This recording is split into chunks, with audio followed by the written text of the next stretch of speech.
La la la. La la la la la.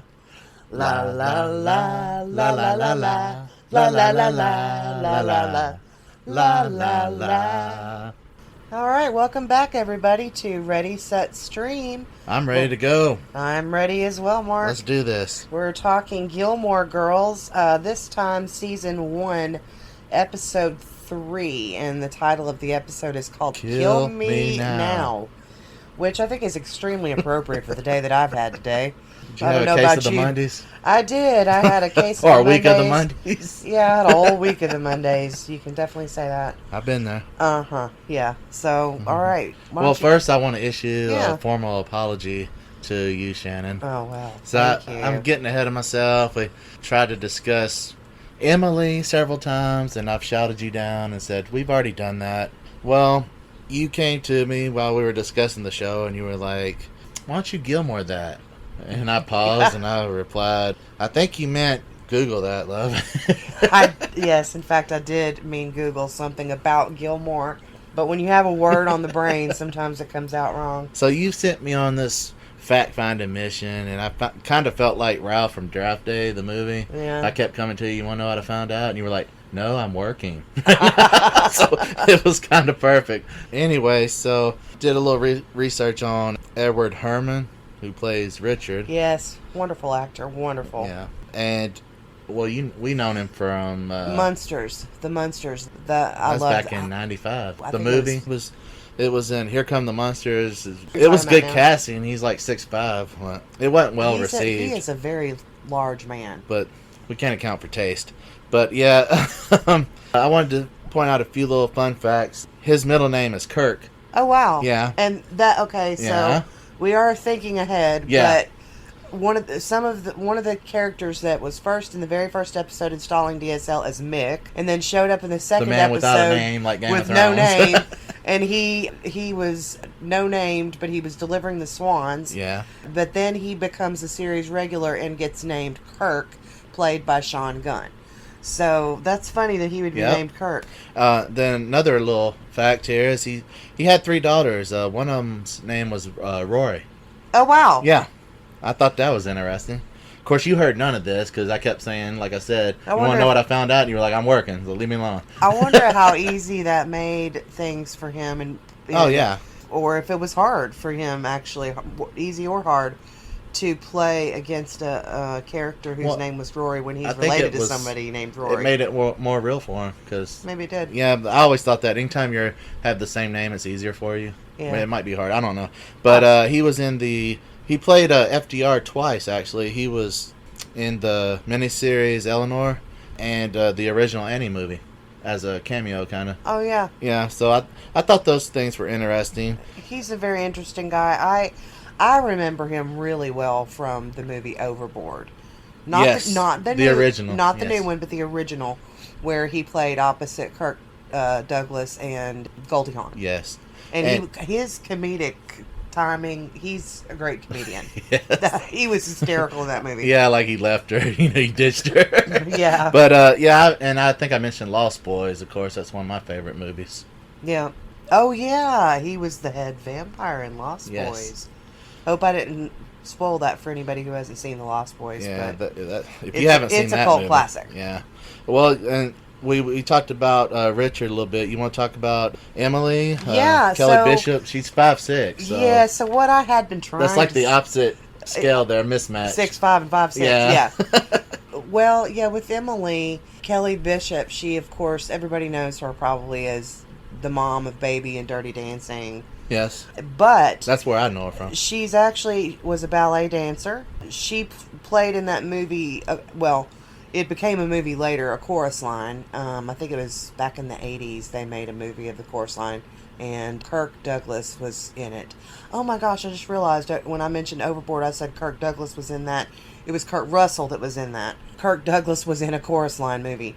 But she played it on Broadway, I think. And she won a Tony for her performance as Sheila. Huh.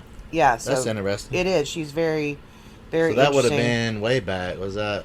I don't know. Mid-70s or something. I don't know, but Yeah. she's been on some other. She was on another show actually that was Bunheads, which Amy Sherman-Palladino was in charge of, who also, of course, is doing Gilmore Girls. So she's worked with Amy Sherman-Palladino before. That series wasn't on very long either, was it? No, I don't think so. Was it one season? It was only one season, Yeah. and I actually wanted to watch it, but it was one of those things where, like, you want to watch something, but then you find out that by the time you get around to actually watching it, you find out it's not going to get renewed. So you're like, why do it? What's the point? Yeah. Who'd You know. she play in that? She played Fanny Flowers in that Oh. show. Yeah. Cool. But one of the really interesting things, though, about this character that she plays in Gilmore Girls, is that it was based on Amy Sherman-Palladino's actual mother. Wow. So- That makes a lot of sense because she's so relatable to people I know Well, in my situation. It lends a whole new gravity to the Lorelai-Emily relationship in the show. Understanding and knowing that Amy Sherman-Palladino wrote this relationship based on her relationship with her own mother. Wow. Kind of, because the character of Emily being based on her mother. So you've been doing a little intel on your own behind my back. Uh, So I was taking it. Well, I did read an article. It was about, I was Gilmoring. okay, that's our new term for Googling. We were Gilmoring. And I came across this article. And I've been Gilmored. Yes. Because you gave me And you some Gilmored information me. about, yeah. Yes. We And, Gilmored each other. And the article was, they were interviewing Sheila Lawrence, a writer on the show. And it's interesting because Kelly's name you said the chorus line was Sheila. Yeah. So that ties in. There's a lot of connections here. Funny thing about Sheila, if I can interject really quick, that character in Sheila, I can totally see Kelly Bishop playing that. If you've not seen the show or the movie, The monologue, yeah. the way the character is kind of sarcastic, sassy, Yes. kind of a little conceited, and can't you just see the Emily Oh, yeah. character kind of translating Without over a into that a doubt. little bit? But anyway, I Yeah, digress. yeah, and there was two. She says Sheila Lawrence. She said there was two distinct groups of fans. One Of Gilmore Girls? Yes, one you either have a Lorelai Rory relationship, or two those that desperately wish they had that kind of relationship. Yeah. You agree with that? Yes. And but there was a third too. She said that you relate to the Emily Lorelai relationship. I am in the third category. I thought so. I can relate to the Emily Lorelai relationship, but then again, I more closely relate to the Lorelai Rory relationship. I relate. I can see both for you. I relate both ways, and I guess that's why this show really caught me. I've observed that for you through the years. Yeah. Well, you weren't around for a lot of Yeah. it. But I've seen enough over the years. Gotcha. Well, you want to get back to the show? Yes. I got us off topic there. It had to be done. Well, yeah, it was good information. We had to Gilmore, and I thought it you was came very up with some fascinating. interesting facts. Fascinating. Yeah, very fascinating. All right, so this is the third episode, Kill Me Now, and it opens very interestingly with Friday night dinner, and they're all sitting around the table having a conversation about all of the different maids that Emily has fired. Would you say she had a poor management style there? As someone who's been in management for many years, I would say, yeah, probably. She has a high turnover rate. Yeah, very high turnover rate working there. She's I left. wouldn't want to be a maid there. Yeah, no. I don't Even think I if would she either. paid me a lot of money, I still wouldn't want to work Well, there. It'd be a short-lived I think, experience. yeah, and I think that she probably does pay maids very well there. Oh, yeah. But when you She has high standards. She expects the best. She pays for the best. You know, yeah, that kind of thing. but I kind of get the feeling that she. But it's very lets a frivolous lot- reasons. It's oh. like, you chipped my nail or something today. You know? Yeah, she tends to let her maids go for some stupid reasons. So they talk about Heidi, Trina, Sophia, and Sophia was let go because she sang. And Richard was like, "Oh yes, horrible woman." And then he starts. Then How many was it? Then she mentions Anton, and Richard's like, "Oh, I loved Anton." So altogether, they mention like 4 maids that. Well, Richard there was a little ahead of his time, wasn't he? He was like, man, woman, what's the point? Yeah, doesn't matter either one. They're just a maid. Right, but yeah, so 4 different maids that she'd let go, and one of them just because she liked to sing. So yeah, it's kind of interesting there. But she's even got the current maid's name mixed up or something, right? Yeah, well, Richard got Sophia and Anton mixed up, and Lorelai questions that, and she's like, "How could you get them mixed up? One's a man and one is a woman." She just couldn't comprehend that. And he's like, "I just did," and she's like, "Again, but one is a man and one is a woman." What's your point? Yeah. He says, "Well, I don't really have the time to keep up with the multitudes of people that your mother employs." So, I mean, that kind of tells you right there, in addition to the 4 maids that have already been discussed, there's a multitude of others. And Roy's over there, meanwhile, trying to desperately change the topic. Oh, yeah, Rory looks uncomfortable.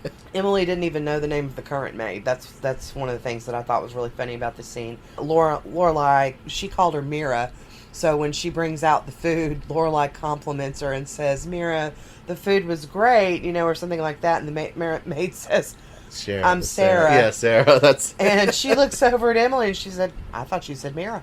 Oh, so she didn't even know. How do you mix that up? Yeah, dude, I don't know. It's hard to keep up when you're. I guess because both end with Well, it's hard to keep up when you got like a the slew, turntable going on there. Yeah, she's got like a CD changer of maids there. But Rory is trying to change the tone. She looks very uncomfortable. She mentions the pretty plates, Yeah. These are pretty plates, Grandma, So she's just trying to do anything that she can to get her gran to focus on something else, and to get her grandpa and everybody to focus on something else. Right. So they start to talk about Lorelai the First, which was Richard's grandmother. Rory's Richard's mother, which would be Rory's great-grandmother. Yeah. And Lorelai's grandma, and he refers to her as Lorelai the First. That's funny because we have grands in our family. We do. That's what we call. That's why I just called her gran, and she's actually. Is she gran? She's great gran. She's great gran. To Rory. Yeah, so we have a great gran and a grandma. Yeah, thanks but to your daughter. One of the things that I find interesting though about this is that we have, of course, the benefit of having watched the entire show. Yeah. And we might get a little. We know that later Gran makes an appearance. Yeah, so we don't want to spoil anything, but it's kind of like Kurt. And we find they're not consistent with. Sometimes they decided. I think they didn't think the show was going to make it. Maybe not. That's what I was feeling. So they introduced some people and then kind of changed them around a little bit. Kirk was different. He's kind of the joke of the thing. The but house, I get that. The style of the house kind of changes. Yeah. I think into the second season. Gran makes an appearance alive and well. Yeah. Lo and behold. They mention her and talk about her in this particular scene as if she is dead.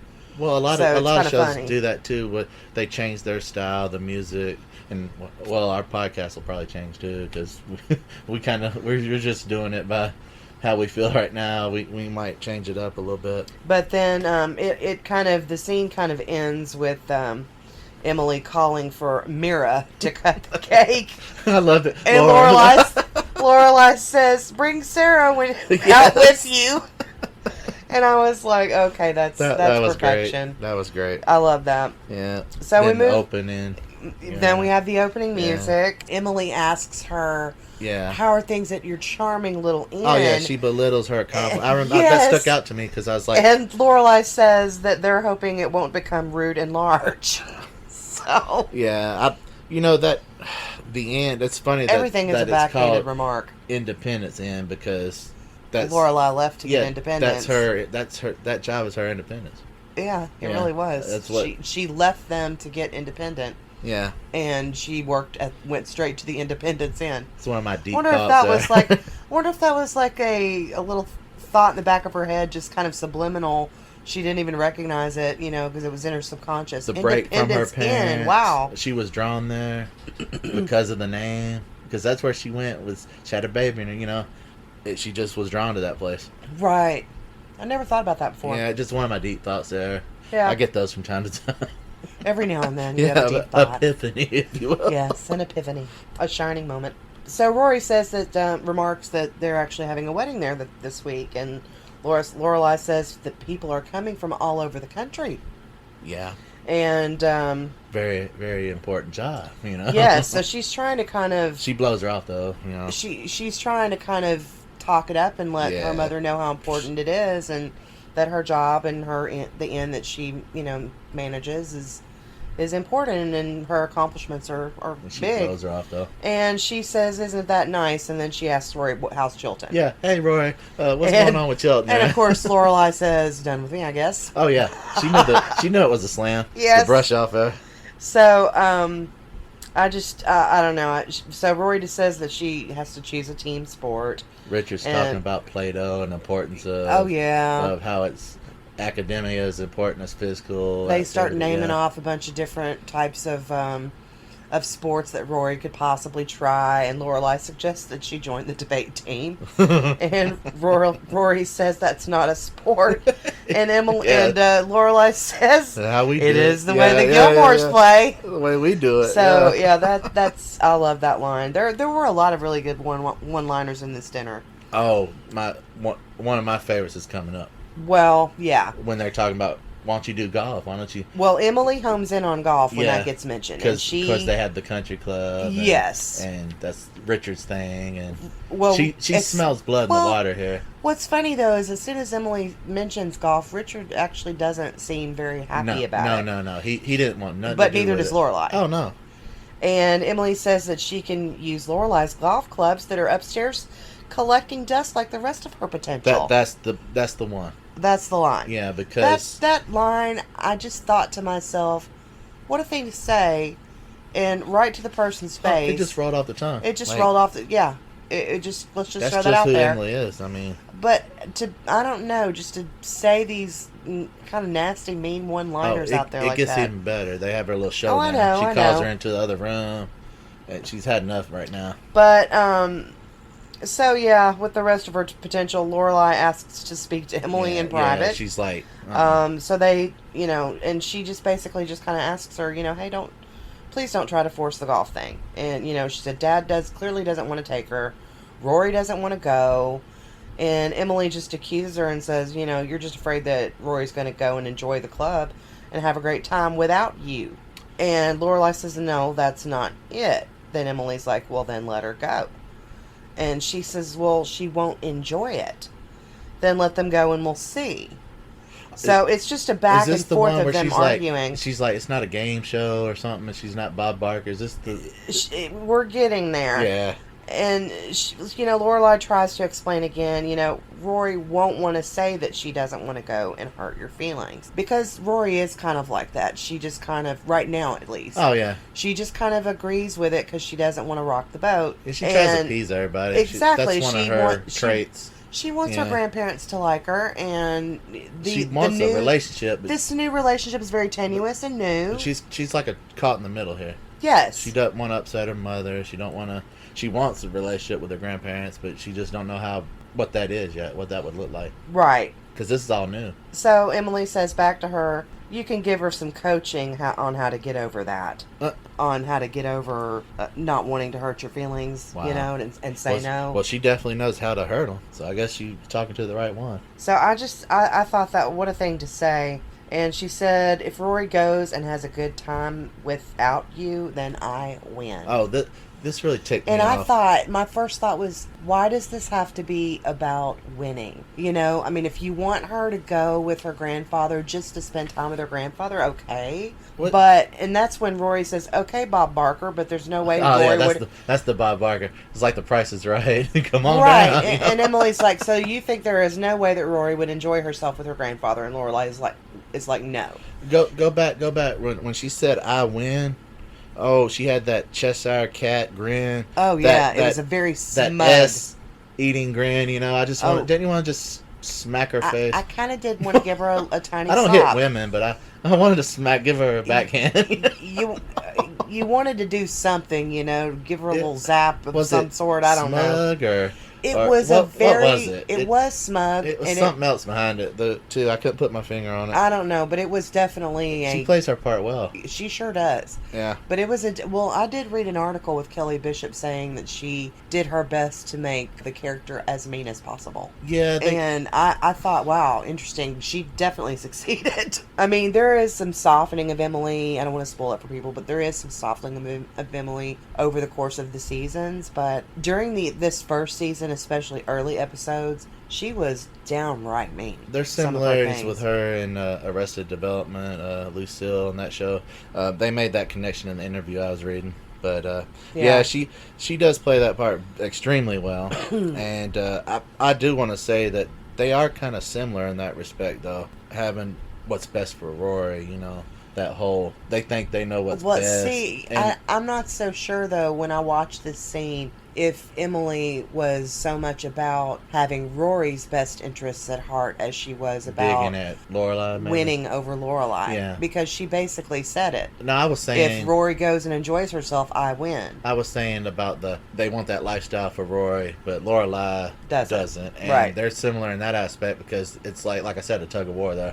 Right. They're playing over her, and she's stuck in the middle, and I get all that. So, Emily asks her, so there is no way that Rory would enjoy herself with her grandfather, and Lorelai says no. And Emily says, that sounds kind of contrling to me. That's what I'm saying, the controlling aspect. She said, interesting, you being the controlling one. And I'm thinking, pot, meat, kettle. That's what I'm saying. That's why I said they're kind of similar. Right. Because they're both trying to control the situation, but what motives are behind those, And she It might be a little different. She said, according to you, I thought I was the only one who, in the family who could be controlling. Yeah. Yeah, a little dick. And finally, Lorelai just gets over it and says, yeah, we're gone. We're out Mom, you win. Yeah. And Emily gives her this look that just speaks volumes. It's got sarcasm, smugness, That's another one of them manipulation looks, on it. yeah. The same look, and she just goes, thank you. Yeah. Oh, Lord. She, we just line her up. Man. Just give her a slap as you go down the. I wanted to wallop her in the butt. I really, really did. It was very, very hard to get through that part of the scene because she was just being so smug and rude. And I don't know what all's behind that. But then they're like, "We're out of here," and they're leaving. So they're leaving. Yeah. They've had enough. Lorelai is apologizing profusely to Rory that she got roped into this. But Rory's like, you want to come along with me? Rory's being so positive, Yeah. She says, well, maybe I'll enjoy it. Maybe you can come with me. And Lorelai starts saying, I'd take a bullet for you, but... No, first she's like... No, first she says, I would take a bullet for first you, she says, but I would rather stick something sharp in my ear than go to the club with you. Didn't she say before that, if Crazy was a team, you'd be the captain because you're out of your mind if you think I'm going with you? I don't know. Something That like was that. funny. Yeah. But then she goes on a roll Then there. she starts a string of I would rathers, and it just... Oh, God. There was they get worse and worse and worse. It's so funny. Stabbing my ear, razor blades a banister. Yeah. Eat my own hand. If my head will be a punch. Something. Yeah. And I agree with Rory. She had a little diatribe going. Yeah, she surely did. So that was the end of the dinner and evening. Thank God. Yeah. So that the next point we get to move on to the Independence Inn where they are setting up for the wedding. Lorelai's talking to the man, the mom of the engaged girls, their twin girls, and the mom is telling her how spoiled that they are, and they look spoiled, they act spoiled. This kind of reminded me of 27 Dresses, Tess. Like, the spoiled. I dubbed them the twin Bridezillas. It's like, you better call the air traffic control because Bridezilla's on the loose. Yeah. Yeah, that right there, that spells these twins, but I almost think that they're 10 times worse. I mean... But Lorelai's great. Do her credit. She's great at diffusing the situation. She is, because the mom starts asking about the possibilities of various disasters that could occur. Lorelai has a solution for every single one of them. It's just great. Yeah, I mean... they picked this color, they picked that color, and she's like, I did what you wanted. Yes, and then after assuring her that all of this is going to work out great... And she lists all these disasters, and Lorelai gives her all these solutions. Well, then we'll do this, we'll do this, we'll do this. Yeah. And the mom takes a deep breath, and she says, just go up to your room, and in about 20 minutes, I'm going to send up a masseuse that bears a remarkable resemblance to Antonio Banderas. And off goes the happy customer. I wanted to ask everybody out, especially the ladies out there, maybe some men, would you like to have Antonio Banderas give you a massage, or Puss in Boots? Which one would you prefer? They're the same, basically, but... I'm not going to answer that one. Yeah, that's a little poll I want everybody to answer out there. There was a day that Antonio Banderas would have been the one I would pick, but I don't know, back in his Mask of Zorro days. Yeah, the longer hair, Yes. Okay, I liked him. Kind of like Gerardo Rico Suave. You know? Well, maybe not that sleazy. But I was really impressed with how Lorelai handled herself. Oh, the mother here. said, "I love this place. This best place on the earth, or something." Yes. In the world. But you can tell that Lorelai is just really good at her job and knows how to take care of everything. Oh, yeah. And knows how to handle every situation, and she's so smooth about it. And her mother just calm that lady it, down. Poo-poos yes, on it. if her mom could have seen her work, I doubt she would have just kind of fluffed off how well her daughter is doing at her job. I tell you, she couldn't handle that situation. No, she'd have fired everybody. And Oh, she'd yeah. be standing She'd there be by on a herself. warpath, yeah. But anyway, so Lorelai then asks Michelle if there's any problems going on. Why does he always look like he's in pain? And he's when they talk to him, I think he's always upon. I think he's always in pain because his response is, I feel bad for him. "Do you put these things together to torture me?" And she says, "No." That's just who he is, though. Then he says it's all fine. And she asks if Rory had called, and yeah, she was expecting the SOS. Please bail me out, help me. You can tell that she's anxious, and she's expecting some sort of a phone call. And I kind of wondered at the time, is she wanting to hear a phone call that Rory is miserable, and is kind of, or is she just kind of... She wants to be vindicated. Does she want to be vindicated, Oh, yeah. or does she want... Or is she truly just anxious for Rory, thinking she's going to have a horrible time and ready to comfot her? Well, she wants her to be of her mind. Or is mind. it a little bit of both? She wants her to be of her mind. Like, I don't want this. That's not for me. I agree with my mother. Right. You know, she wants her to take her side. But definitely. But do you also think that she's also just kind of anxious because if Rory is having a horrible time, she just wants to comfort her? Oh yeah, all that's going on. Both of them. All that's going on. I kind of wondered about that, but Michelle looks up just at that moment. She can't fathom that she would ever want that. No, because she didn't. Absolutely not. So she's ready to. You'll see later. She's ready that she's going to be there waiting on her. Oh yeah. Yeah. She thinks that Rory's going to come home practically in tears. Yeah. So at that particular moment, Michelle looks up and sees the two grooms that are marrying the two twin girls, and he says, "Oh dear." And it turns out they're also twins. And he says, "You kept this from me on purpose." Yes.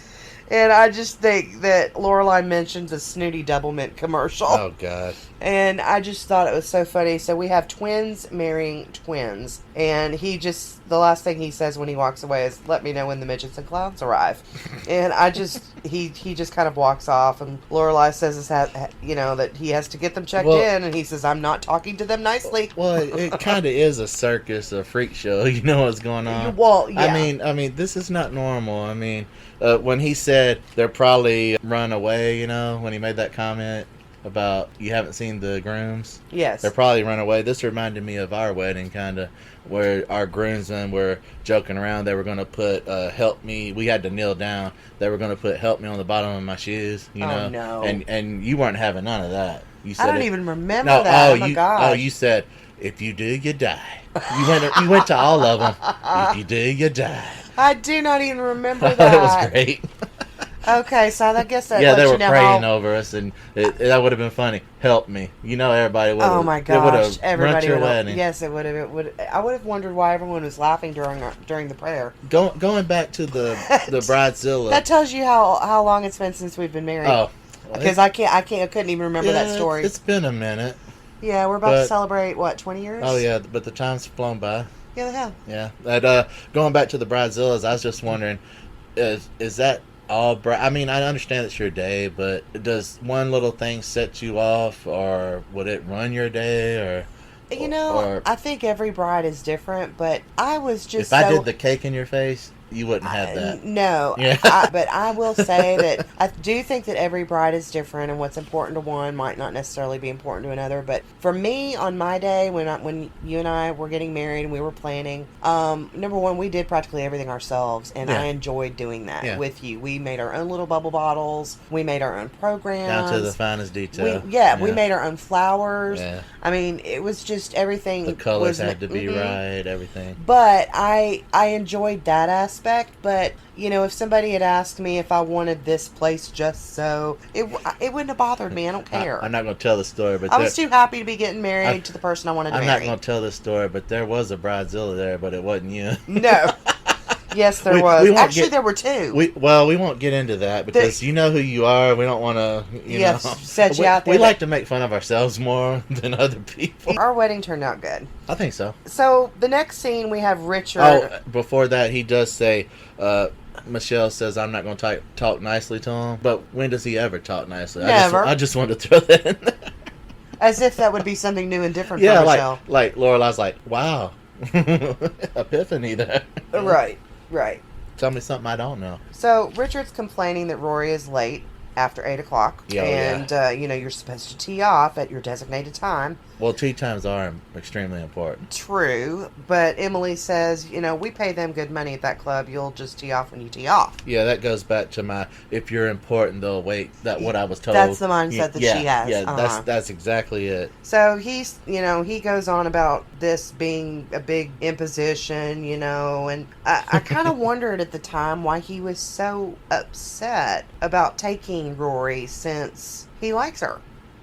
He's always liked her. He's usually always wanting to spend time with her. So I found that kind of interesting. I don't think it's anything that he was so angry and opposed. I don't think he's up to anything. There's no nefarious things going on. But I do. No, I just kind of wondered. I do believe that, and she's late, so I do believe it's a little. They're both a little hesitant to be alone together because it's awkward. They're uncomfortable. They don't have a relationship built up yet. Yes. It's all new. I get it. He don't. And she says, "So help me if you screw this up." She lays down the law. She tells him, show her around, take her to lunch. Richard's like, no lunch. And I thought, okay, that's strange. He doesn't even want to take her to lunch. He just wants to get it over with. Exactly. He just wants to get it over with. I'm obligated to do this from you. Right. And I just want to go and get her back, so I'm done with it. But I did also... That is his time, though, to be alone. That is true. That is his... And socialize with his people that he works with and his friends. Associates, right. Yeah. But I did kind of also wonder why Rory was late.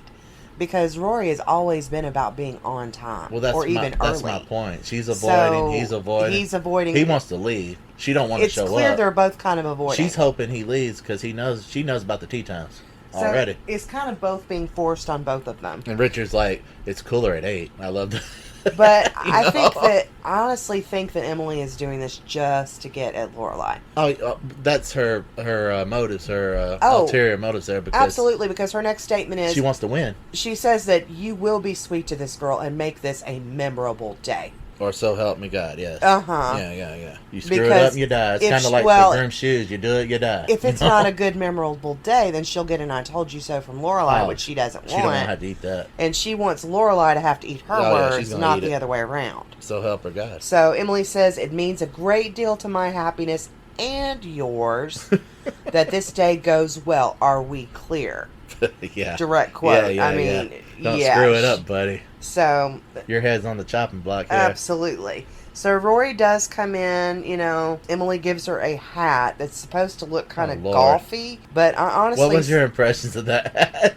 The hat I got my own. The hat was weird, and I honestly thought that she was going to start singing a Bob Marley song. Any second. She says, you look like Tiger Woods, though. And I was thinking, no, she looks like she belongs in Bob Marley's band. You want to hear my thoughts? Yes, please. Well, I was thinking, did she pick that up from Bud's, the pot shop on Last Man Standing? Yeah. That's what I was thinking, because it looked like Jamaica. You know what I mean? Like, hey, let's get the reefer going there. Yeah. So after she gives her the hat and the two of them are starting to walk out the door, Richard looks back where Emily gives him, the death glare. Yeah, like your mission. Yes, yeah. You've been given your marching orders and you best follow them to the letter. Yes, exactly. Okay, so then we're at the club. Yeah, she breaks the ice with talking shop. Yeah, so he loves to talk shop. That's you always can get Richard's good side because he loves talking shop. Well, at first they kind of start out awkwardly, where she asks him, "Does everyone have to go through a screening process?" Yeah. And he says, "Yes, they do. Quite rigorous one."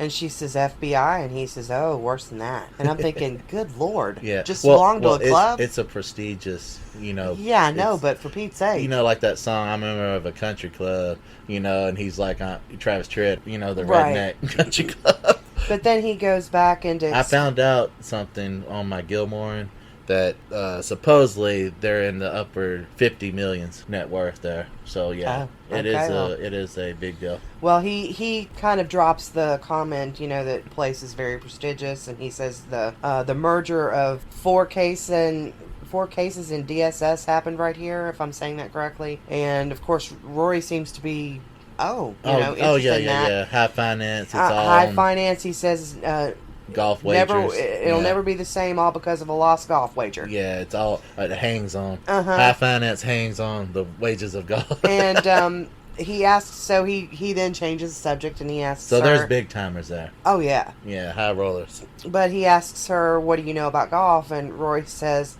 that it's a good walk spoiled. Yeah, that's another one. That's going to be one of my contenders there. Yeah, that's a contender for favorite line right there. Yes. So he kind of starts explaining the game to her a little bit.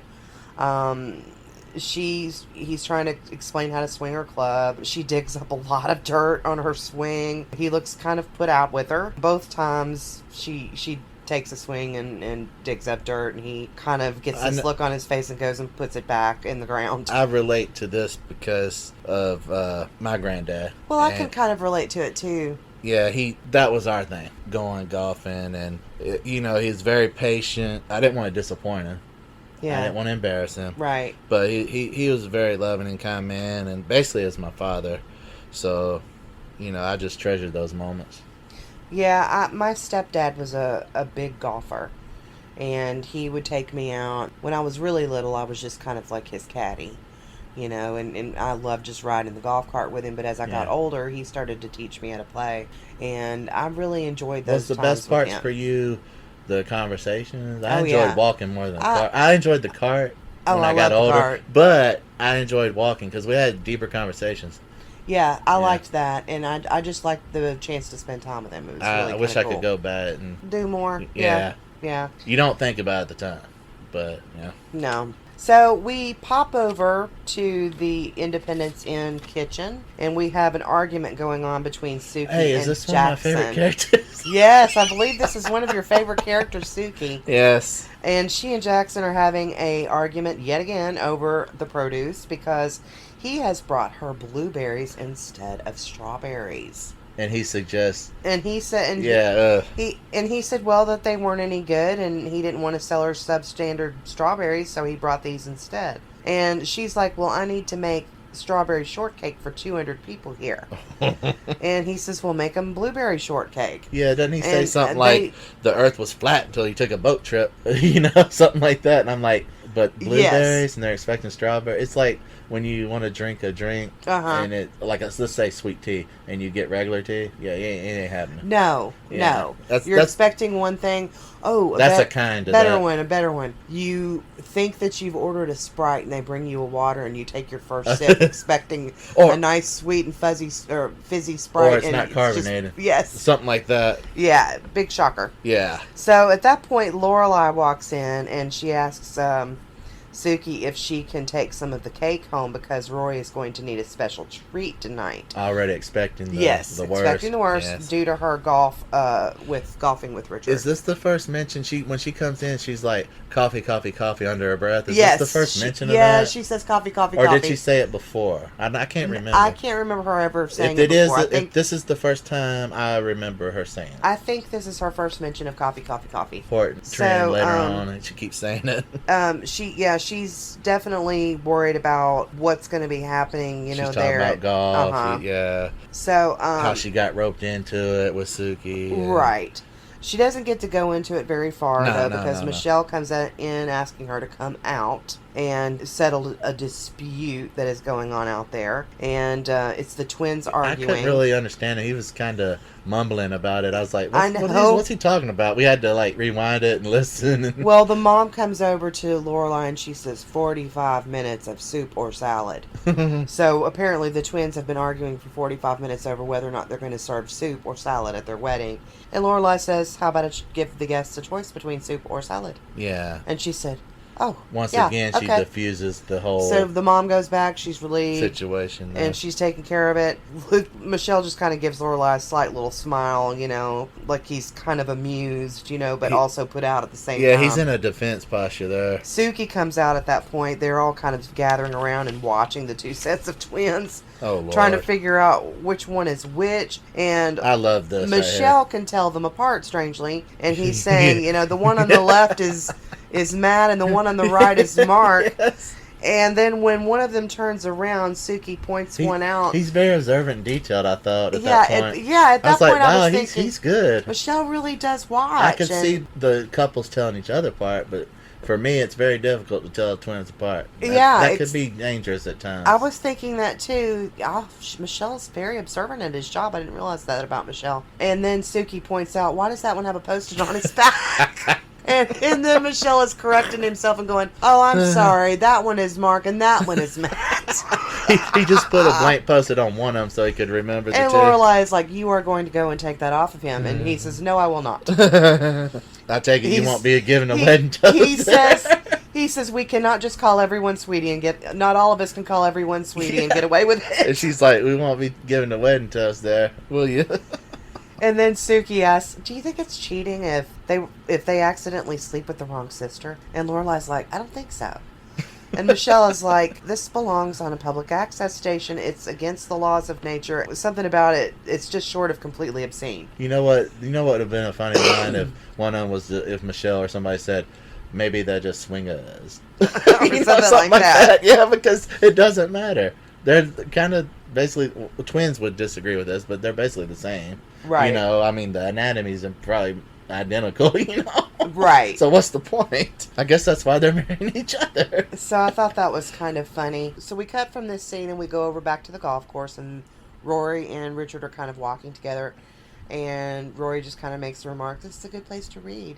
And he agrees, yes, it's very serene, And Rory asks, oh, so what is it that he does? Yeah. Well, he complimented her on her splash at first, because she had evidently been hitting balls into the waters, Yeah, that was funny. Which, if any of us have played golf, that has happened. Sand traps. I was water. all over the place when I was learning. Oh, yeah. I couldn't even get it in the air at first. Right. So you can imagine how that went. So when Rory asks what he does, this is when we really start to see him kind of come alive a little bit more. He starts to relax and enjoy himself. Oh, he's in his element anytime he's talking about what he does. So she finally hit on the right topic that it was funny because she was like, chill. What do you do? And he told her, and she's like, what do you do? And then she told her, because he wasn't computing that just the title doesn't give you anything. Well, and honestly, that's not the first conversation that I remember in the course of this series where somebody asks, what does Richard do? And somebody says, well, he's this. Yes, but what does he do? This isn't the first time I've heard that, but as they continue to kind of talk, they get off talking about travel and how she wants to go to Fez one day, and they want to, she and her mom, they want to go out and travel. Once she graduates, they want to backpack across Europe. And why'd she pick Fez? I don't know why she picked Fez. I guess that's kind of the joke, because it keeps getting brought up. But when she first brings up travel and how much she would enjoy traveling, Richard makes the curious comment that your mother never got a chance to travel much. Yeah. And I found it interesting that he would be thinking about that, and that he would even bring that up. What do you think that means, that he brought that up? Probably that he wasn't allowed to give that to her, or maybe he regrets not being able to, or she wouldn't accept that from him, and she had to struggle. Maybe. And I kind of wondered too if maybe it just being there with Rory reminded him of what he missed out on. Yeah, maybe what he missed out on. He wanted to travel with her. That he didn't get to go golfing really much with obviously Lorelai, maybe. She separated herself from that whole lifestyle and cut them out, and by doing that, she's cut her daughter out. Well, and then Rory makes the comment after that, Mom talks about that all the time. So it's on her mind, and he seems interested in that, And I thought, he was definitely is that regret that I see? Yeah, he was definitely pondering that missed opportunities. Yeah, you could see on his face. So hit him a little. she mentions, yeah, we're going to go back packing through Europe together. Richard says, we'll just have to make sure that happens then. And I thought that was kind of interesting that he would, oh yeah, make sure that happens. He's definitely wanting. He didn't try to insert himself. I'll take you. He's definitely. He wasn't wanting to be more overbearing like involved now. Emily was, but he just said, we'll have to make sure that y'all's trip happens. Yeah. And he kind of left it at that. But at that moment, a woman drives up in a golf cart. Lord. And her name is Gloria, apparently. She's all happy, and you think she's, this is a nice lady coming up to say hi. Well, she doesn't stick around for long, but when she drives off, Richard just kind of looks at Rory and says, "Most odious woman alive." Well, she made a point of, "Where's Emily? And we got to get together. We must do this or something." Yeah, that was kind of strange. It was almost like she was flirting with him or trying to set something up because Emily wasn't there. I don't know about that, but that's what I was thinking. Like, he wouldn't do that at the club because everybody knows everybody. Maybe not. If he was going to do that, it'd be somewhere else, Maybe not. Yeah. So, but now he wants lunch with Rory. They walk up to now he's looking forward to it. Oh yeah. So that's pretty it. much what he says in the next minute is, he tells her, let's meet back here in 30 minutes, then we're going to go to lunch. And they're both excited about it. And so he goes into the steam room. Oh, Lord. And there's like two or three other guys sitting in there. I called them the Three Stooges. they're over there complaining about... The Three Stooges of the steam room. Yeah, of the club. Yeah, they're talking about how somebody took my cart, and I'm going to write a letter to that, and I'm just like, it's just, they're complaining about how something upset them. Well, they all start talking about their granddaughters. I guess they would be considered complaining about them. They'd be considered Kevins nowadays. I don't know. Because if you complain about anything, you're, a Kevin, whatever. Karen or Kevin, right? But they're talking about their daughters, their granddaughters. No, and they're Richard's complaining, bragging about his. And then, so after all of them complaining about their granddaughters, Richard starts to talk Rory up. Yeah. And he's talking about the fact that she's learning how to play golf and what her GPA is and stuff like that. And it kind of silences the room. Does he say she's like beautiful inside and out or something like that? I can't remember about that. But they start saying, well, my granddaughter looks like she fell off the potato truck, and mine would be too busy to come to the club because she's in a tattoo parlor getting something pierced, and one's like, they're like rabid dogs around the streets or something like that. It's crazy. And then, of course, all he has to say is good things about Rory. Oh, yeah, he's talking her up. So he kind of silences the room that way.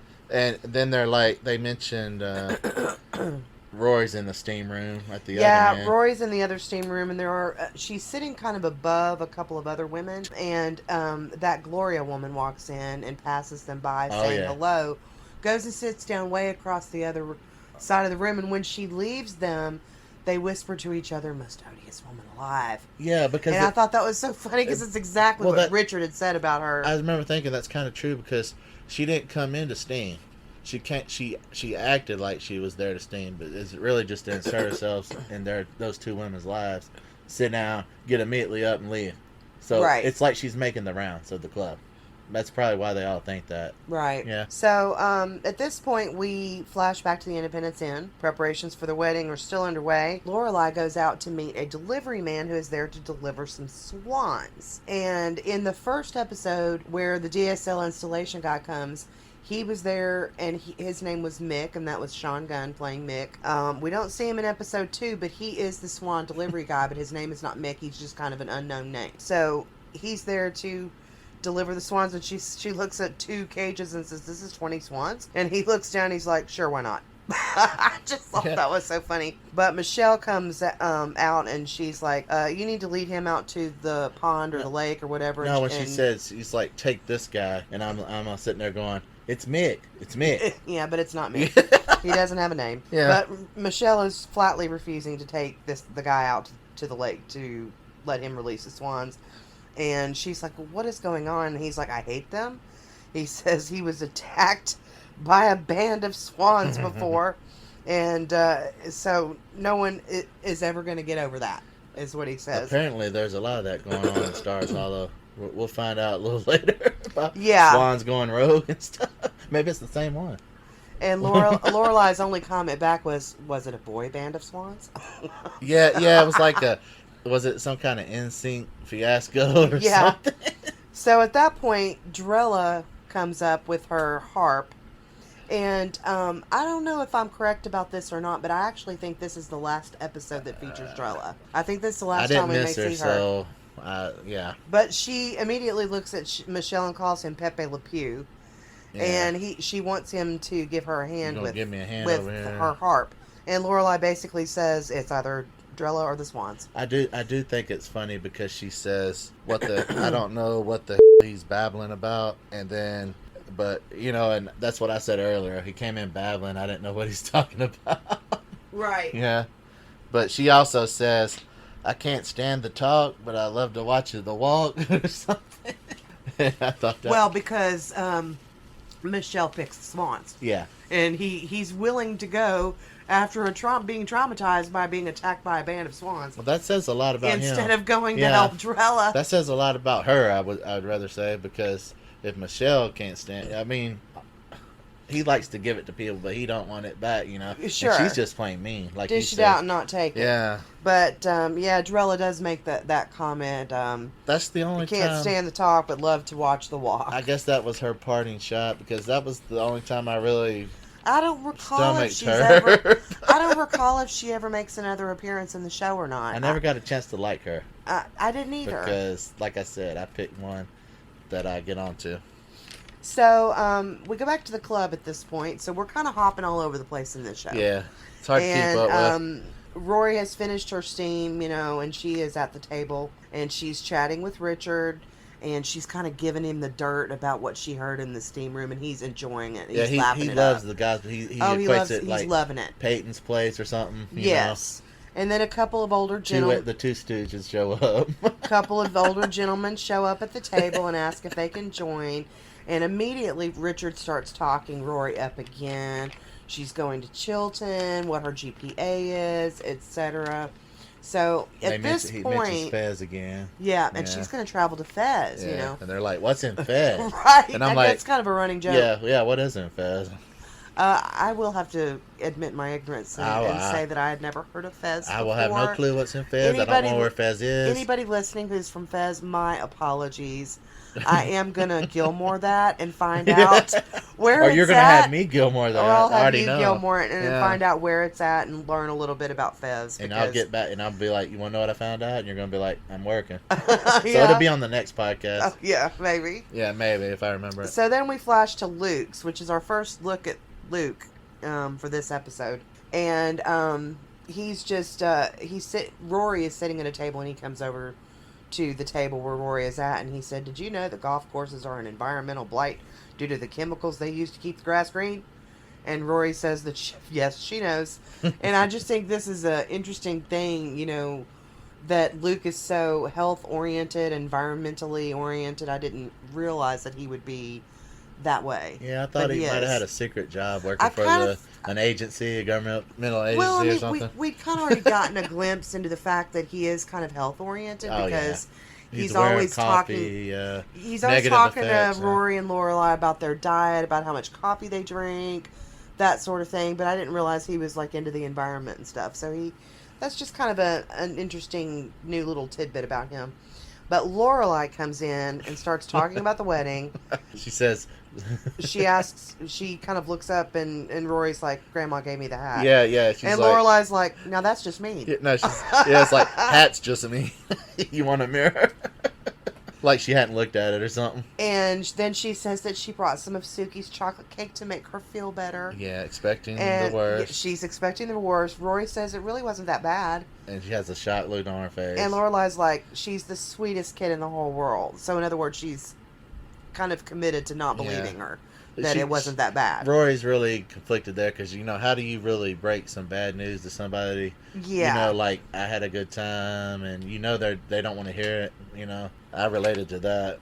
Yeah, so she's just kind of acting like Rory's just being nice to say that. So she... I already had lunch and Luke comes over. Luke had kind of she'd ordered from Luke. And at that point in the conversation, she looks up and she's says... like, make it the biggest burger in the world. The door says that you're open. In other words, why haven't you served me my food that I ordered yet? He does come back with a big big burger. He does. It's like 3 stories high. And so Rory says that by the end of the day, she could even hit a few balls. Luke said, "You're having lunch with the devastators of our..." He won't let it go. No, devastators of our land. And no, she's like, he keeps she has bringing the it up. sheepest look on her face. But Rory is kind of underplaying how nice the day was. And then, of course, when Lorelai asked her, well, what are you going to eat? She says that she's not hungry. Yeah. She had a big lunch at the club. And Lorelai kind of questions that, and Rory says, well, it was quite good. Yeah. And Lorelai's like, what's with the quite? Yeah, quite. And that's something you learned at the club, isn't She it? said, you don't ever say that. And so Rory kind of shrugs that off, but then little tidbits keep emerging. Like she says, well, I did this, I did that, I took a steam. And Lorelai was like, you took a steam? Well, she's like, I had a good time. She's like, really? Really? Really? Every time she says that, really? Really? It's not computing, you know? So finally, she actually says, sounds like you really had a good time. And they volley back and forth. You know, Rory says, really? And Lorelai's like, really? Really? Really? Yeah. So it kind of goes back and forth. And she says, I'm surprised. I thought you'd be bored. Total shot. What did you talk about? And, you know, Rory's like, well, I thought I would be bored too, but, you know, we talked a lot. And Lorelai's like, again, really? And Rory mentioned that, you know, they talked about their backpacking trip that she and Lorelai are planning. And, you know, and he thought it was a great idea. Yeah. And Lorelai the look on her face is kind of funny. It's kind of a mixture of maybe a little sad, not sure, and then also maybe wow. Kind of like I'm baffled, I'm sad, and I'm amazed. She's utter shock there, yeah. Right. So she says, you really had fun? I remember you saying something about the food looked good and it made you hungry. Yeah. But it's fun. They were talking about that on the podcast about how the food, whatever. It sat around forever. You didn't want to eat it. But it did look good. So Lorelai finally says, well, that's great. Really great. Really good.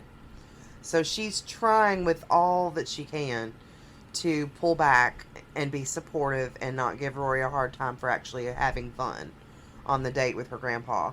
But it seems like she's hurt. Either, to me, it kind of came across like she's hurt at either Rory having fun at all. Yeah. Or that Richard never did that with her. Yeah, she lost her appetite. I don't know which it is. And she said, does it look bad on me, really? Well, Luke asks her, I thought you were hungry because they're getting up to leave. And she said, things change, move on. Yeah.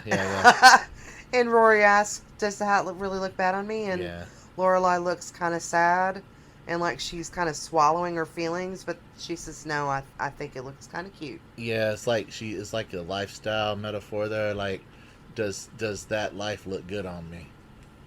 Yeah. And she's like, no, it's, you know. But that look said a lot, though. I don't know. There was just so much in that look. I can't really figure out exactly what all it said. But I do believe it kind of comes out a little bit later. Her and Emily, they give good facial expressions. Yeah, facial. That's what I was looking for. Thank you. They're very good with their facial expressions. I didn't want to say face. Okay, thank you. Yes, moving on. Try to keep it clean. Moving on. I didn't say the other word. Moving on. Yeah, let's move on.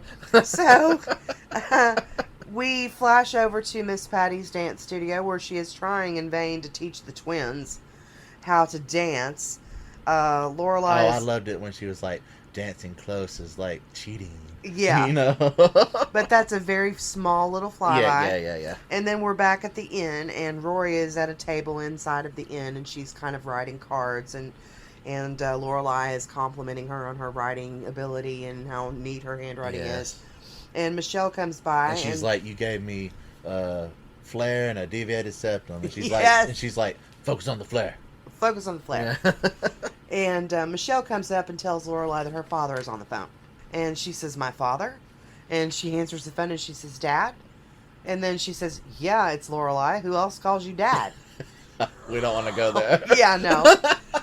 But turns out he's actually calling for Rory. So Lorelai watches Rory take the phone and kind of walk off. Yeah, it's almost talking. Like, I don't know what he said on the other end, but it was almost like, just put Rory on the phone.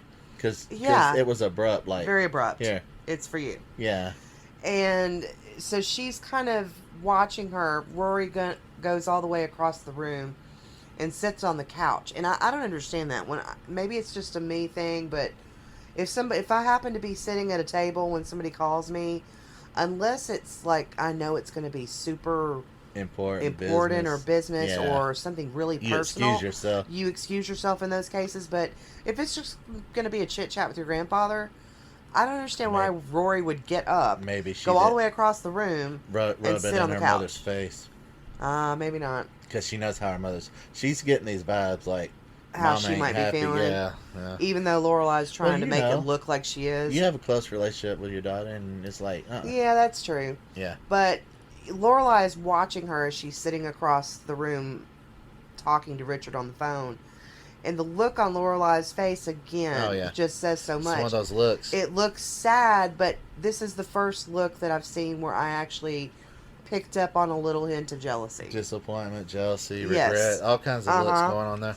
And that Rory is being able to relate so well to Richard where she couldn't. Yes. You know? And I just kind of feel like the look said, why not me? You know, why couldn't he be that way with me ever? Exactly. You know, why is it so easy for him to be that way with Rory but not with me? And maybe also worrying about what is this going to mean for mine and my daughter's relationship going forward? Is this going to change everything? So all of this is kind of flashing over her face. She definitely has some fear going on there. Definitely. Yeah. So at that point, we flash to their home, and they're outside on the house deck at the table. And this scene, I'll tell you what. This is where it comes to a head. Everything comes to a head here. Yeah. It's alternately very serious, but at times also very funny. Yes. But they're both Lorelai is working, Rory's doing homework, but she's looking in a mirror at the moment.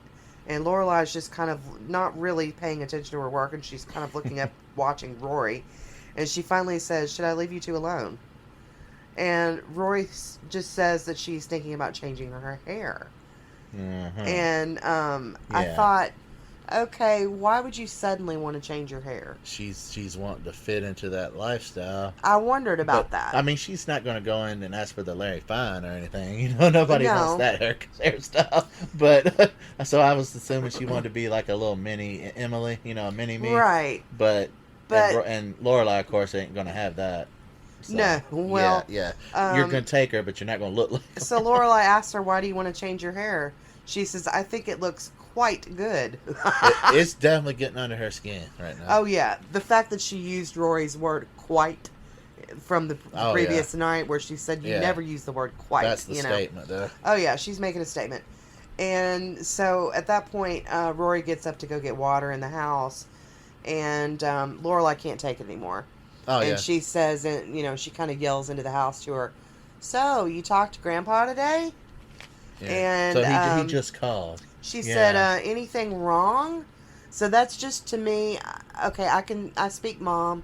That just means I want to know what was said, and this is my way to bring it up by asking if anything is wrong. Read between the lines, and she's like, "No." So I'm going to get her talking about it by asking if anything's wrong. She's like, "That's weird," you know. And she says, "No, he just found this book that we were talking about." Yeah. And he called just to tell you that. And so it just thinks that, it's just kind of weird that he doesn't call, that he called her at the end just to tell her about a book. Yeah. Or ever. Well, Babette kind of so there's breaks definitely that tension up a little bit. Babette shows up for just a second to borrow something. She's always got a crisis going on. And Rory goes into the house to get whatever she needs. Olive oil and a shoehorn, I think. Yes, but then Rory starts playing the piano and she leaves. It's about her cat or something. Yeah. About getting the cat unstuck, because every time he plays the piano or something, whatever. But, so it's funny. Rory comes back outside after Babette leaves, and Lorelai says, "So golfing expedition should totally count as a dinner," I was thinking. So she's trying to minimize what she sees, I think, to me. Yeah. The way I'm translating it, she's trying to minimize the damage that having a good time with Richard might have had on their relationship by saying, "I really think that going to the club and with your grandpa, that should totally count as a Friday night dinner. So I'm going to try and I think I can get us out of Friday night dinner. She wants to go now. And the look on Rory's face is kind of uncomfortable, and she does this little smile, and she says, that's okay. And Lorelai's like, oh, it would be no big deal. We could, and Rory's like, well, Grandma will freak out. And she's like, oh, I've been handling that for years. No problem. We can get the book from Grandpa another day. We could just go to a movie, Yeah, here we etc. go again, the middle tug of war going on And there. Rory just kind of keeps saying Why couldn't she things. put it off a week? I don't know. I was thinking at the time, But it's just 1 week, but she's really wanting Rory keeps coming up with excuses to go. She wants to see her granddad. So Lorelai finally pauses and says, if you really want to. And Rory says, I do. And Lorelai's like, okay, fine. And then she immediately asks, is that my sweater? Wasn't there a mention of Madonna and Sean Penn getting married again? Maybe Sean Penn and Madonna should get married again. I was like, no. Yeah, no, that one. I don't remember that. Yeah, At all. it was right before the phone call comment. I don't remember that at all. I was just remembering that. So, let me back up just a second here. But it was, They start fighting. she asked, about their is that my sweater? Yeah. And I was thinking to myself, is it just me, or is that kind of a code like, you stole my dad and now you stole my sweater? Yeah. Did you take it that way at all? Yeah. Well, because they get it in an argument. You stole my dad, about but you this. can't steal my sweater. Yeah. Yeah. So. But it reminded me of that whole George on Seinfeld when he borrowed that guy's sweater. And he stretched the head out, and he was wanting to apologize, and he's like, "No, I'm not apologizing. You ruined my sweater." Right. But anyways, it's just funny to me. Lorelai really starts to take this to another level.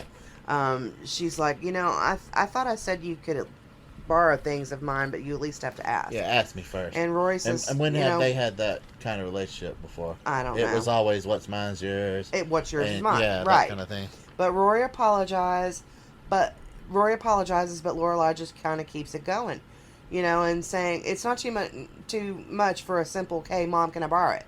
Yeah, and then she's like, and "Well, you're running it because you're bigger than me." Rory's like, "No, it's not. Lighten up." Yeah. So Rory's trying to tell her, "You're taking this much too seriously," and she's like, "It's my favorite sweater." Yeah, she won't let it And go. she's like, "Since when?" "Since always." Yeah. And I mean, she could care less about that sweater. She says now it's going to be all stretched out just like everything else that you borrow. Yeah. And that's when they start comparing chest sizes. Oh, yeah. And Lorelai says, should we get a tape measure? We can, look at our undergarments, and we can measure our undergarments and, compare cup sizes and all kinds, Yeah. It just kind of degenerates from there. It's starting to become... she kind of picked a fight out of nowhere with Rory, I think. And Rory is just... She is just trying to get through this without causing drama, I think. And I kind of feel like Lorelai's jealousy kind of takes her to another level with it. I don't know. Yeah, I don't understand the whole But scenario. Here it comes out. Because in the very next scene, she's walking down the street with Sookie. And she's talking about what she said. And the fact that she said... remorseful, yes. Yeah. And she says she knows she sounded ridiculous. What's wrong with me? Not about a sweater. It's the golf. Sookie was trying to cover for her. It's the golfing thing. Yeah. She said it's the fact that she liked it, just like my mother said that she would. Yeah. And that's where it really came. That, I think, is the biggest blow. She's having to face. And Sookie said that's gotta hurt. Yeah, she's got to face it.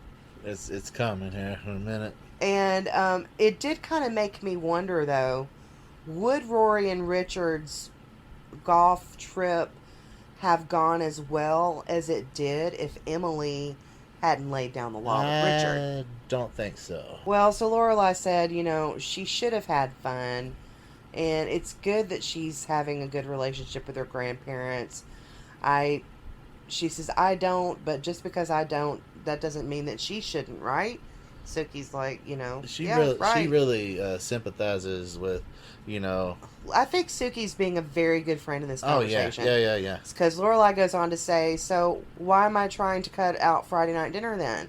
Trying to undermine their relationship? Yes. Sookie says, no, I was. No, you weren't. And Lorelai said, yes, I was. Subconsciously. And Sookie says, yeah, you were. Yeah, well, she comes out and just says it. Yeah, you are. And she said, you're jealous, right? You're jealous. Yeah. It's all out on the table there. She said, and it's like, you're jealous that they like Rory better than you. Lay the cards out. Yeah. And I think that was really kind of good. A good friend tells you what you need to hear, not what you want to hear. Sookie made the comment in this conversation that she's bad at giving advice. Yeah. But I actually think that she doesn't give herself enough credit. I disagree. Yeah. She really gave Lorelai what a good friend needs, and that is the honest truth. Well, up to this point, I've said she's been a great friend. I don't know when I change my opinion, but we'll see. So far, she's doing great. Yeah, I mean, she really is. She's telling her flat out. This is in my light face. She's telling her flat out, you were jealous. Yeah. She cut right to the heart of it, you know. Yeah. And Lorelai says, you know, that I left that life. I ran from it as soon as I could. It never occurred to me that she might want it. And that had to sting a little bit. Yeah, she said, but it occurred to my mom, though. Yeah. And I hate that she was right. When you have to admit something to yourself that you adamantly... Well, and on top of that, she's saying, I hate that my mom was right. Yeah. So there's two things going on here. Number one, she's jealous She had to accept that. Of the relationships that Rory is forming with both her parents, but she's also upset and kind of having to eat crow because her mom turned out to be right. Yeah. And... It's like when you have to accept something that you've adamantly opposed. It's kind of like on account to the hostile streamers out there. Yeah. Yeah, when they have to finally admit they love the Gilmore Girls. And that they need to watch it. They're going to rue the day that they... Yeah. that they belittled the show. When they, you know, that day when they finally start watching it and loving it, and they have to kind of swallow their pride and come back and say, oh my gosh, you were right. Yeah, this is very similar. Yeah. Mm-hmm. So... At that point, Sookie turns... Still haven't forgot about you. Sookie turns into a hunting dog and runs off at the sight of a fruit stand that has fresh strawberries. Are you comparing her to a pointer, baby? She had pointer instincts, buddy. She saw those strawberries, she was out of there. And she immediately goes over there and she's like talking to them and moving them around. Some biker over too. Yeah, she did. And all the while she's sifting tunnel vision. Yes, very much tunnel vision, but that's Sookie. Yeah. But all the while that she's sitting here sifting through strawberries, you know, Lorelai just keeps on talking. Oh, God. About this. Sookie reminded me of the Lord of the Rings, Smeagol, Gollum, my precious. I think she even said beauties or something. Oh, look at you beauties. Yeah, or something like that. Oh, yeah. Very, very Gollum type reaction as there. As Lorelai's contemplating her life choices. Lorelai, yeah. And Lorelai's going on saying things like, I need to be adult about this. If Rory wants the country club life, if that's what she wants, more power to her. And I'll take this strawberry, and I'll take that gloves. strawberry. Yeah, right. And all the while, Sookie's doing that. And Lorelai's going on with white gloves, a coming out party. I just never thought I'd raised that kind of kid. Deep thoughts over. Yeah. Yes, so I thought that was interesting. And she says, not that there's anything wrong with that kind of kid. I just didn't think that was Rory. Yeah, Sookie's oblivious. And she's like, am I obsessing? She said, so I think this was jealousy. What does Sookie say? Possibly. So she keeps going on. As a happenstance, you know. So it's just kind of, I think that she's kind of seeing Rory in another light, that she might want some of the things that Lorelai willingly gave away. Yeah. And that she just you kind can't of see that in other people, you know. Right, and she just needs to kind of chill and back off. But this is one of the things that I really like about Lorelai. Yeah. Is that it doesn't take her long to understand and acknowledge the fact that she's made a mistake. Rory takes after her mother in that aspect because she does the same thing. To a lesser degree. There are times later in the series where stubborn. You will find that Rory can be quite stubborn. Quite. But she does own up to it eventually. Eventually. It takes her a little bit longer, I might say. Yeah. But Lorelai's pretty instant with it. Yeah. By the next day, or sometimes even sooner, she's like, oh my gosh, I have screwed up. I think that comes with age, though. She is a little older than Rory. Hey, I can tell you, I can point out some people that never will admit that they've made a mistake. They haven't matured? They have no regrets. Okay. They do not recognize Wow. regret. I mean, seriously. That must be nice. Yes. It's like no regrets, you know that commercial? Yeah, no regrets tattoo, yeah. I've had plenty of those regrets, you know? Yeah. Regurgitations, I've got regrets coming out of my ears. But anyway, by that point, Jackson catches her cheating. Yeah. is walking down the street and catches Sookie basically cheating on him by Yeah. looking at strawberries It's like from an another episode vendor. of Cheaters. Yes, and he immediately comes up and accuses her of cheating on him with another produce vendor, and then he runs off down the road screeching. Big chase scream. And she's chasing after him, just screeching too. Both of them screeching at the top of their lungs. They get all the way down the road. Cars are halting. That's just it's fodder for Stars Hollow gossip column, you know? It was crazy. But then we get to the wedding, finally. So here we're at the wedding. The mom comes up to Lorelai and hugs her. Yeah. And shows her gratitude and says that she's so grateful. And again, I'm kind of struck with the way that Lorelai is so good at relating to people in this manner. She was able to kind of not make friends with, but make this woman feel so comfortable that the woman would feel good enough to come up and give her a hug. Yeah. And so she's really good with people, and that is a cultivated skill, because you know from viewing what we've seen so far of her upbringing, she did not grow up in a touchy-feely family. No, a not at all. huggy family or anything like that. So whatever skills with people that she has today, she's cultivated on her own, and I just think that's really, really interesting about her. I thought this the song "We Are Family" comes on, the mom takes off because that's her jam. I thought that was kind of this whole scene is coming back together. This is the whole apologize scenario. You know? Yeah. So, Well, and you know, it also kind of reminded me of episode 1 when her mom actually does mention that Lorelai runs an inn now, and everybody at the table, you know, Richard basically just shuns that idea and starts talking about Christopher's success. His accolades. So and great. Yeah. honestly, it kind of brings us full circle in the fact that she deserved that credit, you know, and if they could see what she does, then they would agree.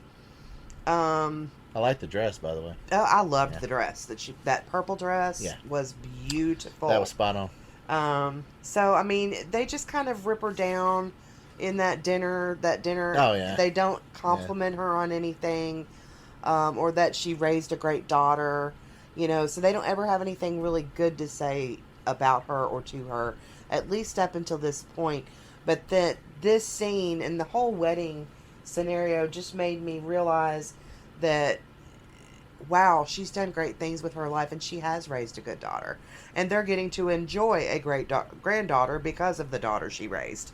Yeah, you know what I liked about this scene. I might be getting ahead, but the whole way they filmed it once again, it's kind of like that picture scene in the past episode. I think I know what you're going to say, and I think you are getting ahead. Yeah, so just call that out when it happens.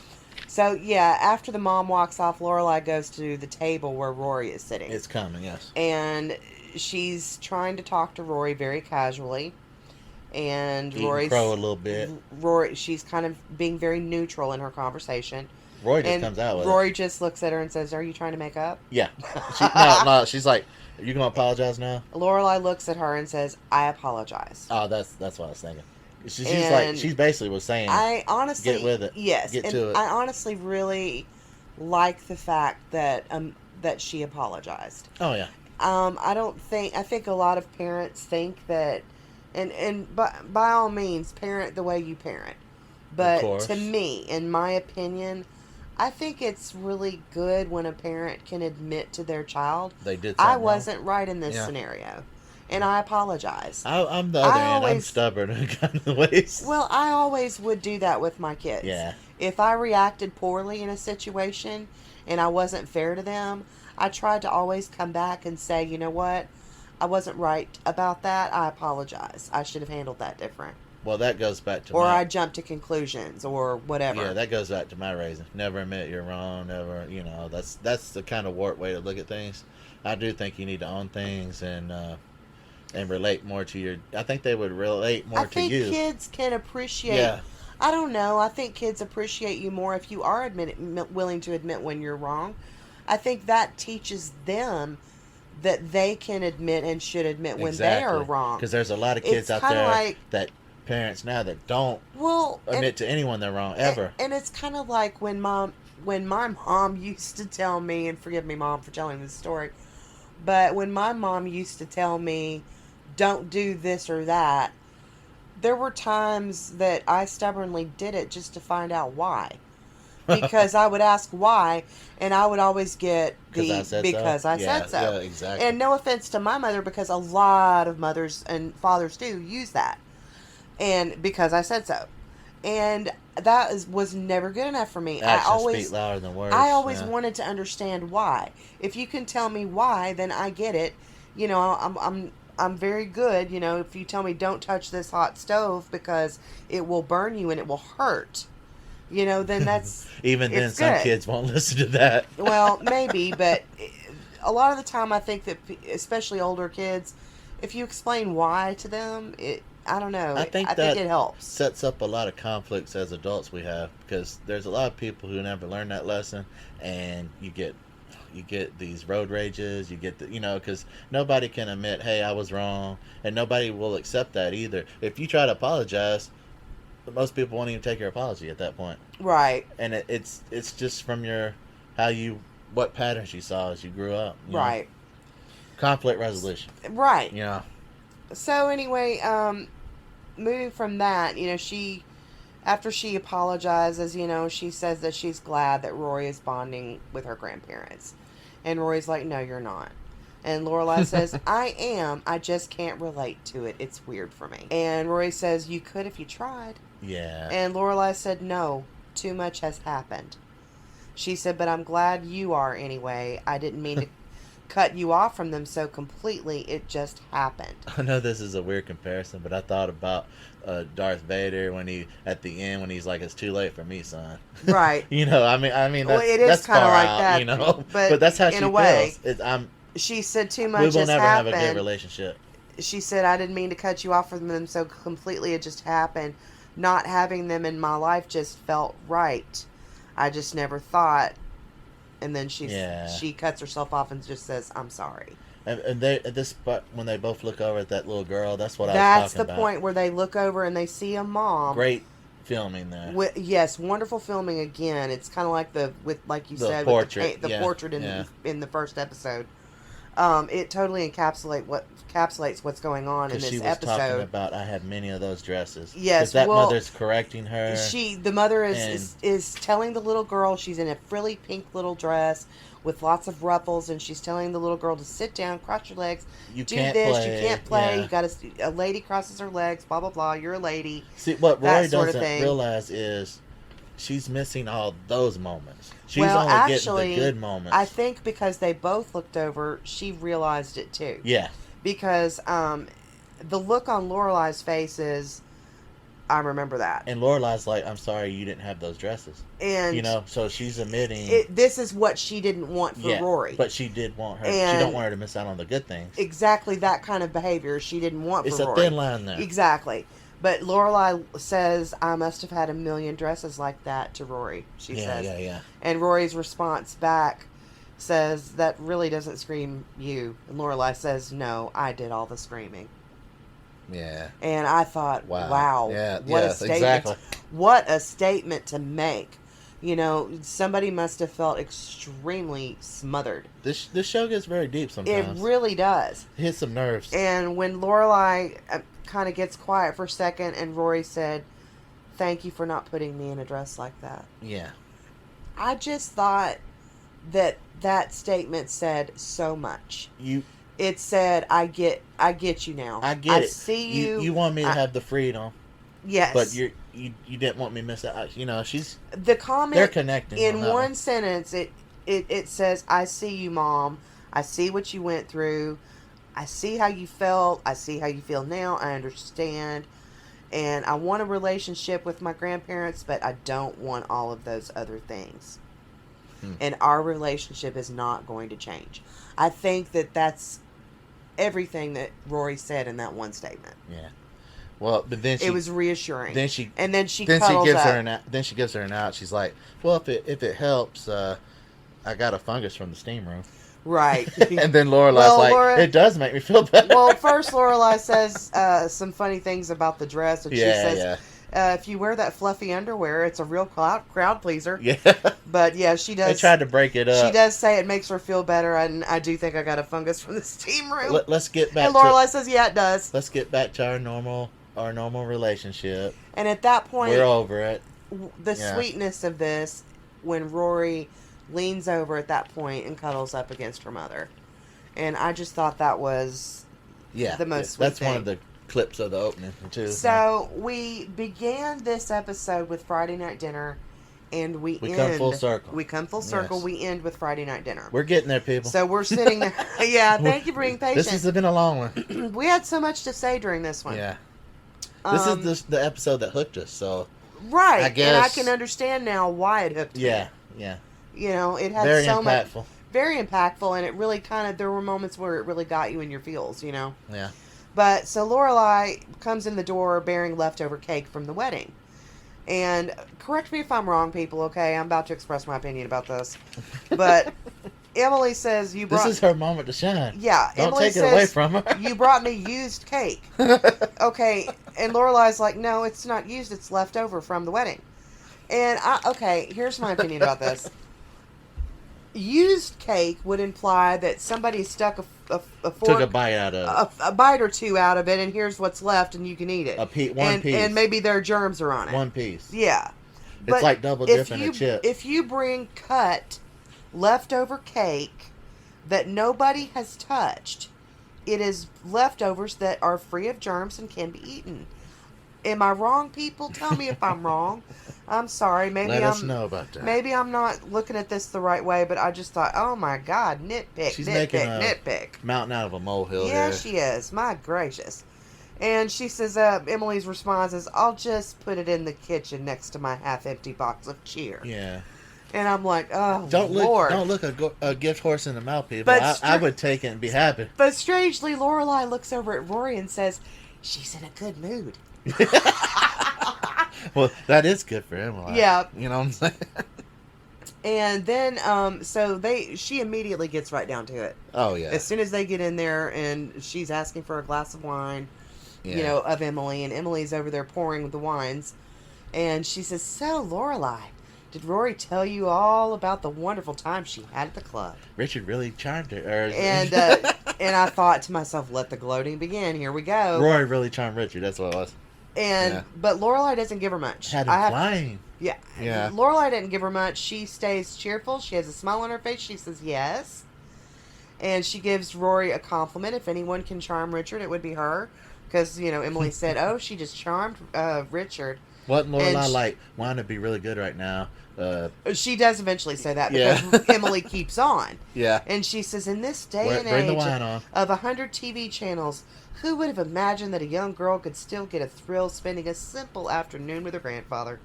And Lorelai, smiling still, says wine would be real good about now. Yeah. And Emily, you think we should get her a membership at the club? And Lorelai, keeping the smile on her face, if she wants, sure. I think this is the last episode where she asked for wine because it's just not cutting it. Yeah. She has to get a little something stronger. Yeah, at some point she starts asking for... It's either this one or the next one.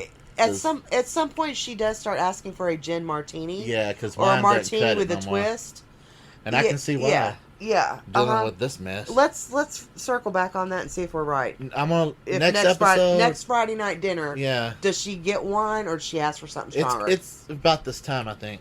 Yeah. It's always been wine up until now. So, she just tries to keep smiling, but you can tell that it's wearing on her. She's like, yeah, if she wants a membership at the club, we'll get her a membership. They have to have a place kids need a place to hang out or something. And what does Lorelai say to her? Lorelai's trying not to let Emily get the best of her. She don't want to goad her. Because she knows that Emily wants to get her upset. Yeah. So she says, she wants her to say no to the club. She wants her to pitch a fit. And Emily makes the comment, well, she needs to have a place to go to socialize. That's very important for a young girl. And Lorelai says, well, now, especially that the cracked inn is closed down at the corner, all her really good friends are gone. And I thought, okay, yeah, that's great. I loved that line because she's trying to, that's where she uses humor Yeah. to try to diffuse things between her and her mom. And Emily looks up at that point when it doesn't work and she's not able to goad Lorelai. Yeah, she just. She looks up and she looks kind of sad and disappointed. She's not playing boss, not because taking the Lorelai bait. isn't reacting the way she wanted.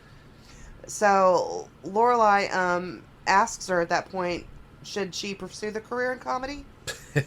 And at that point, it's wasted on her. the look on Emily's face changes. She starts Yeah. to get that kind of smug look on her face again. Oh, she's ready for blood now. And she says, it's just very interesting how things turn out. Yeah, she's digging now. So she's returning back to it doesn't matter how many wisecracks you make. If that I doesn't, still got my way. if that doesn't work, I'm just gonna start Yeah, digging. if I'm not going to get a rise out of you, we both know who won this. Yeah. Doesn't matter. So I just think that's what that line meant. Then Richard comes in and So Richard does come Yeah. in.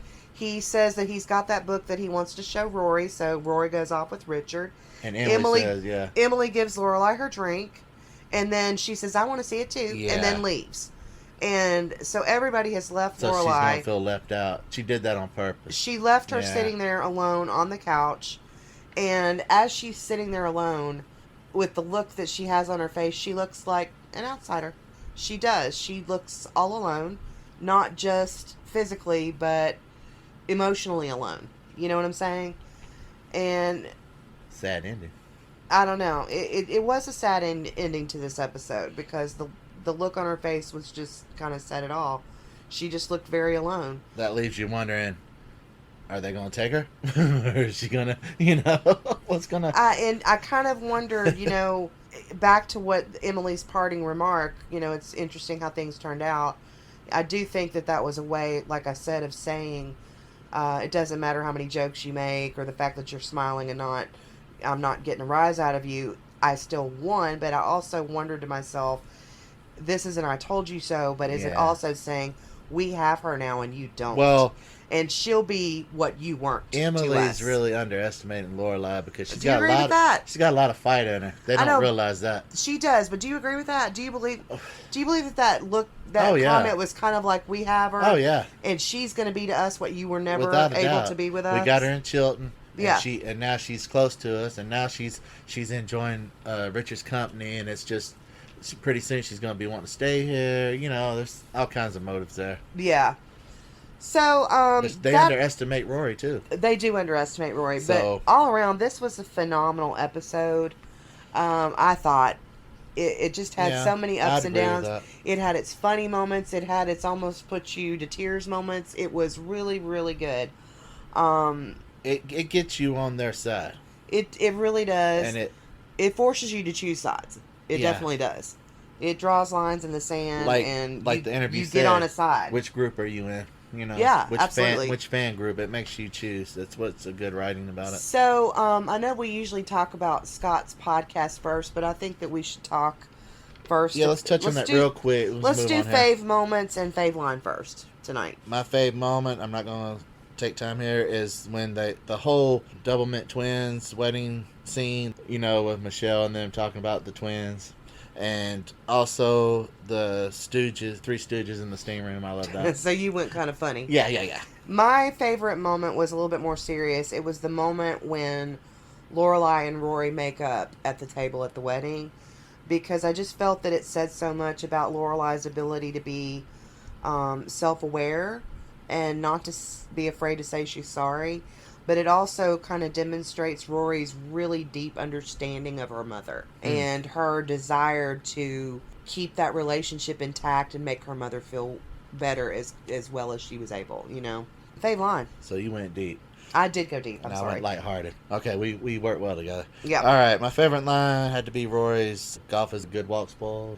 I love that Yeah. line. That was such a great line. My fave line this time was Lorelai's line where she says Emily had asked her or made a comment about, well, Rory's going to have a place to socialize.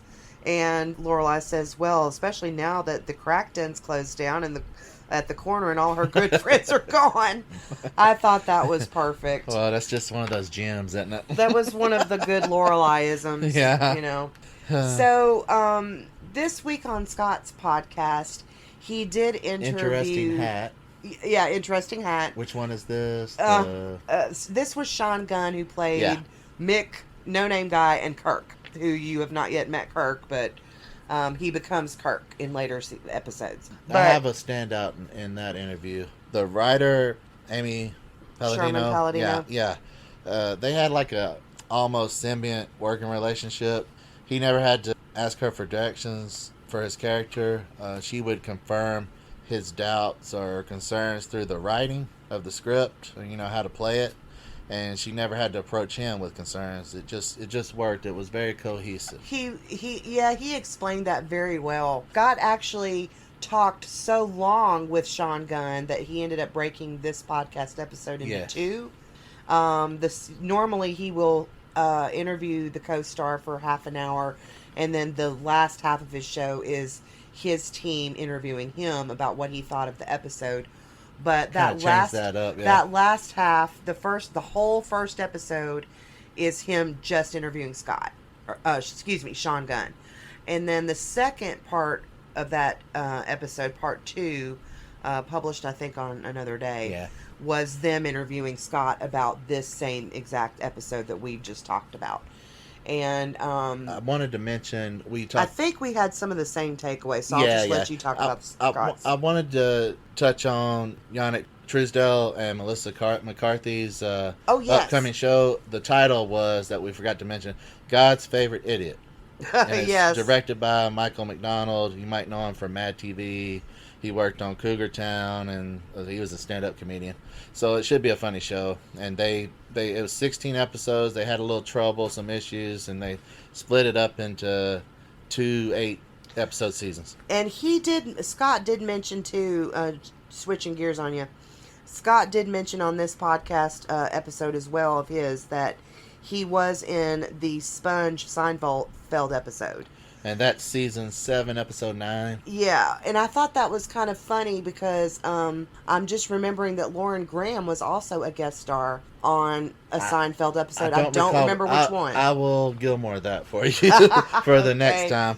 But that episode was funny because Elaine stockpiles her birth contraceptive. Yes, and, Lord. And she put Scott plays Billy. On that episode, and she puts him through this rigorous exam, and he's like, the sideburns are gone, because she wants him to cut his sideburns. But I just want to know how many of you think the character Luke is sponge worthy. Let us know about that. Yeah, I would say he is. Okay. Yeah. Alrighty then. One last thing to mention on this one for me, from Luke's, God, we keep saying Luke. From Scott Patterson's I Am All In podcast. I Am All In. He had watched this same episode 3 with us, and he made mention of the fact that I think we all know who Leonard Nimoy is. Star Trek. The original Spock from Star Trek. His son, Adam Nimoy, was the one who directed this season 1, episode 3. So I just thought that was an interesting little tidbit there. Yeah, a little tie-in there. Scott, not Luke, Scott also mentioned he is still having to defend the fact that why he has never watched the show. People are not believing him. Well, and he had to go into all that. One, he said he was too busy and drained. Because he said they were working like 16, 18 hours a day. Yes. He said at that point all you have time to do is drive home, sleep, maybe shower, and then get up and do it all over again. So when would you have the time to watch it? And the second reason was because he didn't like to watch himself. And there's other actors. William Shatner, tie this in with the whole Star Trek thing, is he never watched any Star Trek shows or any of the movies except the one he directed. Was number 5, The Final Frontier. And that's funny because we find out later that Luke is a big Trekkie, or was. Yeah. So that kind of it's the whole Star Trek thing ties in. That's why I wanted to mention that. But that's pretty much all I have. That's pretty much it. We had a really long one this time, guys. We went a little over. We ran a lot more over than we normally do. Because I went on my Gilmoring missions. So hopefully you stuck with us, and we had a really good... There was just a lot to say about this episode. Yes, it was great. Now, and hopefully we'll start getting comments and we can pick some best ones to read.